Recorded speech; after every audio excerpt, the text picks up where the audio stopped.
के वचन कौन कौन से होते हैं? पहला वचन होता है कन्या कहती है। कन्या का वचन पहले होता है, यानी कि कन्या 7 वचन वर से लेती है। पहले कन्या का वचन क्यों होता है? क्योंकि लेडीज फर्स्ट होती है, इसलिए कन्या का पहले वचन होता है। 7 वचन में कन्या अपने अधिकारों की मांग करती है। हमारे वैदिक सनातन धर्म में 8 प्रकार के विवाह है, ठीक है, जिसमें हम सब ब्रह्म विवाह करते हैं।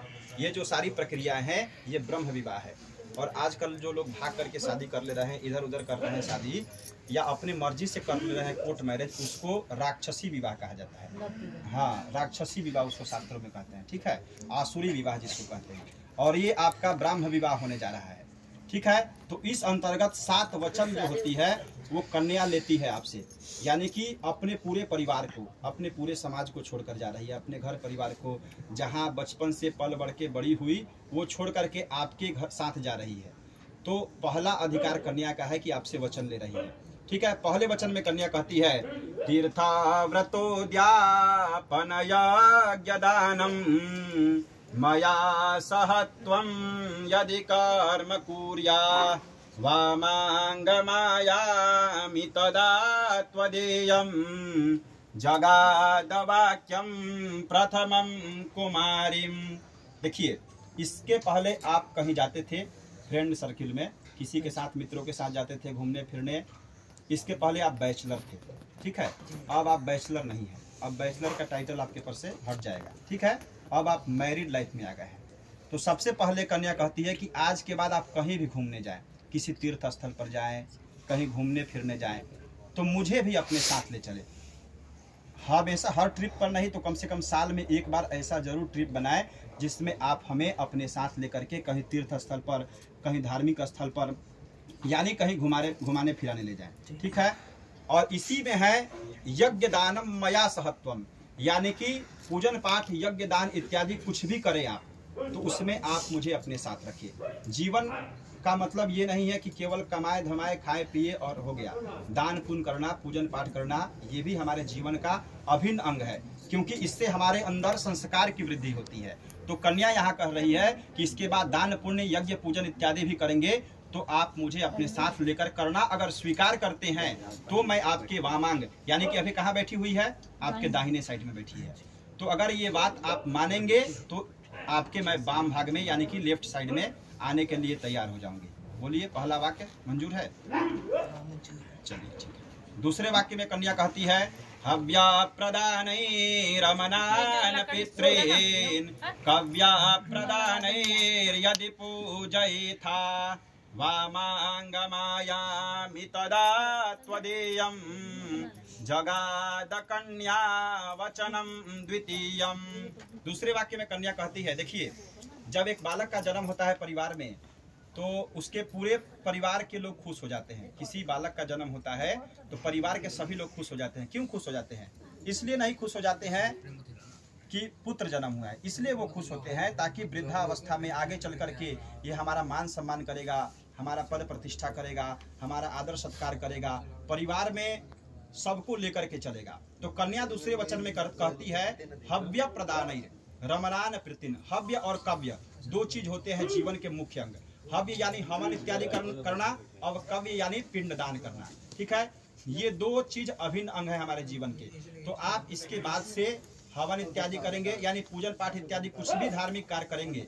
इसके पहले आप अकेले करते थे, अब से मैं आपके साथ करूंगी। पिंडदान इत्यादि करेंगे तो उसमें का जो पाठ निर्माण इत्यादि कार्य होगा वो सब मैं आपके अधीन रह करके, यानी कि आपके घर में जो पूजन पाठ इत्यादि मांगलिक कार्य होगा, धर्म कर्म होगा, उसका नेतृत्व मैं करूंगी। ये मेरा दूसरा वाक्य है। बोलिए, मंजूर है? ठीक है।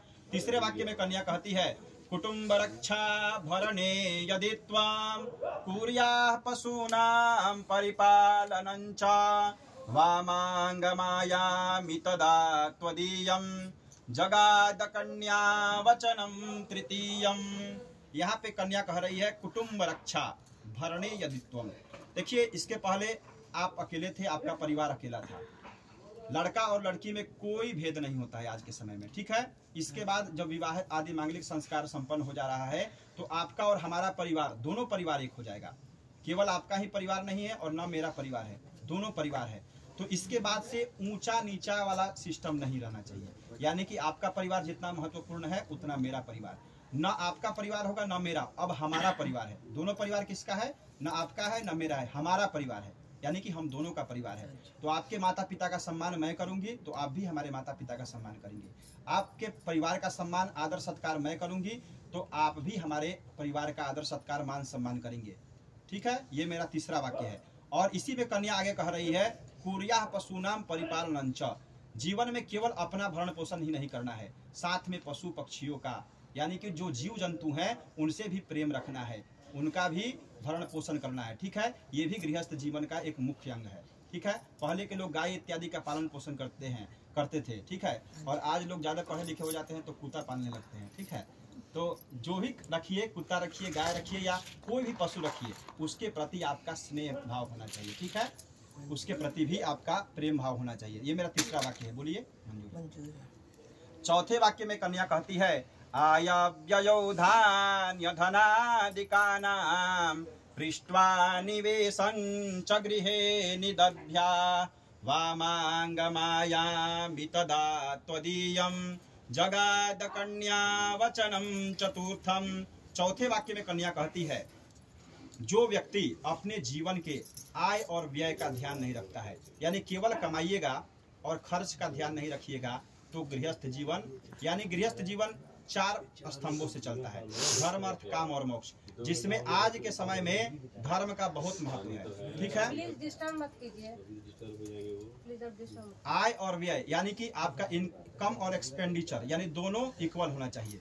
आज से खर्च जो भी करना है तो आपको लिमिट में करना है। इसके पहले आप कैसे भी खर्च करते थे, किसी के साथ कुछ भी करते थे, कहीं भी पार्टी में जाते थे, कितना भी खर्च कर देते थे, इससे अब कोई लेना देना नहीं है। अब आपका जीवन बढ़ रहा है, आपकी गृहस्थ आश्रम की जिम्मेदारियां बढ़ रही है, तो आपका खर्च, आय और व्यय दोनों पर आपको ध्यान देना है। कहाँ आपको पैसे लगाना है और कहाँ नहीं लगाना है, इन सब में आप मेरा सलाह मशवरा जरूर लेंगे। ठीक है, ये मेरा चतुर्थ वाक्य है। बोलिए मंजूर। पांचवें वाक्य में कन्या कहती है, देवालयाराम तडागकूपा वापीर्विदध्या यदि पूजयिथा वामांगयायामि तदा त्वदीयं जगाद कन्या वचनम च पंचमम। पांचवें वाक्य में कन्या कहती है कि इसके बाद से कोई भी निर्माण कार्य आप कराएंगे, या किसी मंदिर का निर्माण कार्य कराएं, या फिर कोई बंगला ले, मकान ले, दुकान ले, गाड़ी ले, घोड़ा ले, कोई भी सामग्री आज के बाद आप खरीदेंगे, यानी कि कुछ भी आप खरीदेंगे तो उसमें आप मेरा सलाह मशवरा जरूर लेंगे। ठीक है, ये मेरा पांचवा वाक्य है। बोलिए मंजूर।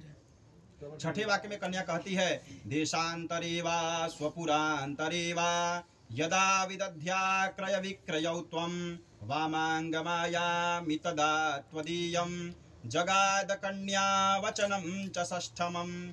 छठे वाक्य में कन्या कहती है कि आप घर से बाहर कहीं भी जाएं। ठीक है, अगर आपको जाना है तो एक बार हमसे जरूर सलाह मशवरा करें कि कहाँ जा रहे हैं, यानी कि हमें बताएं जरूर, क्योंकि स्त्रियां अपने परिवार को छोड़ करके आपके परिवार में कन्या जा रही है, तो उसका पूरा दायित्व है कि हमारे पति कहाँ जा रहे हैं, किससे मिल रहे हैं, कैसे रह रहे हैं, इसकी खबर उनको रखना है। ठीक है, तो यहाँ कह रहे हैं कि इसके बाद आप कहीं भी जाएं, देश विदेश जाएं, कहीं भी जाएं, कोई भी काम स्टार्ट करें, यानी कि बिजनेस करे या कुछ भी करे, तो आप उसमें मुझसे सलाह मशवरा जरूर करें। ये मेरा छठा वाक्य है। बोलिए। सातवां और अंतिम वाक्य में कन्या कहती है, न सेवनीया यदि